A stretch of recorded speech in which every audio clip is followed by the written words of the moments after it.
விளாத்திக்குளத்தில் தனியார் பேருந்து வந்த 2 பயணிகளிடமிருந்து 37 லட்சம் ரூபாய் பணம் பறிமுதல். வாக்காளர்களுக்கு கொடுக்க பணம் கொண்டுவரப்பட்டதா என தீவிர விசாரணை.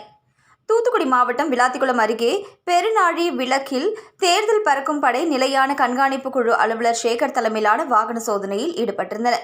அப்பொழுது அந்த வழியாக மதுரையிலிருந்து விளாத்திக்குளம் நோக்கி வந்த தனியார் பேருந்தினை சோதனை செய்தனர். அப்பொழுது பேருந்தில் இருந்து இறங்கிய அருப்புக்கோட்டையை சேர்ந்த ரவிச்சந்திரன் என்பவரை சோதனை செய்தபொழுது அவரிடம் உரிய ஆவணம் இல்லாமல் 35,22,000 ரூபாய் பணம் இருப்பது தெரியவந்தது. அதேபோன்று மற்றொரு பயணி விளாத்திக்குளம் அம்பாள் நகரை சேர்ந்த ராஜேந்திரன் என்பவரை சோதனை செய்தபொழுது உரிய ஆவணங்கள் இன்றி இருந்த 2,21,051 ரூபாய் இருப்பது தெரியவந்தது. இதனைத் தொடர்ந்து இருவர்களிடமிருந்து பணத்தை பறிமுதல் செய்து விளாத்திக்குளம் தாலுகா அலுவலகத்தில் ஒப்படைத்தனர். உரிய ஆவணம் இல்லாமல் பல லட்சம் ரூபாய் பணம் என்பதால் அந்த பணத்தை தூத்துக்குடி வருமான வரித்துறை உதவி இயக்குநர் பாலமுருகனிடம் ஒப்படைக்கப்பட்டது. இந்த பணம் அவர்களுக்கு எப்படி வந்தது, வாக்காளர்களுக்கு கொடுப்பதற்காக பணம் கொண்டுவரப்பட்டது என்பது குறித்து தீவிரமாக விசாரணை நடத்தி வருகின்றனர். தனியார் பேருந்தில் 2 பயணிகளிடம் 37 லட்சம் ரூபாய் பறிமுதல் செய்யப்பட்ட சம்பவம் அதிர்ச்சியை ஏற்படுத்தியுள்ளது.